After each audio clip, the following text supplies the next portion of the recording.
If you're like me and you love stuffed peppers but are too lazy and incompetent to make them, and the fussiness makes you want to poke your own eyes out, then you'll really love this stuffed pepper casserole. It's made in one dish, so you only have one dish to soak for 3 days and up to a week. Let's get started. We'll start by crushing 4 cloves of garlic, then roughly chop half an onion. Then I'm going to roughly chop a yellow and a green bell pepper.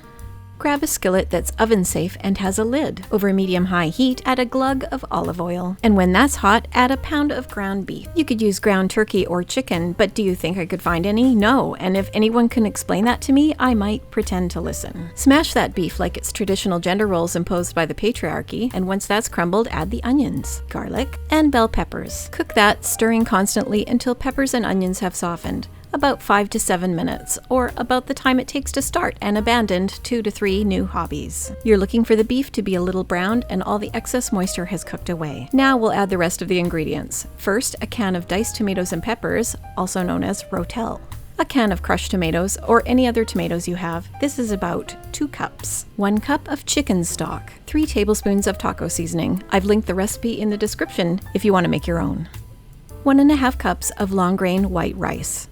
Wash your rice, people. Stir that together like you're stirring up drama in the friend group and cover with a lid and transport that into a 375-degree Fahrenheit oven for 45 minutes. Or about the time it takes to drive to the hobby store to buy more hobby supplies you'll only use once and then abandon. After 45 minutes, remove the pan from the oven, throw the lid so it lands elegantly in the dishwasher, and cover the casserole with 8 ounces of shredded cheese. What kind of cheese? This is an Italian cheese blend, but use whatever you like.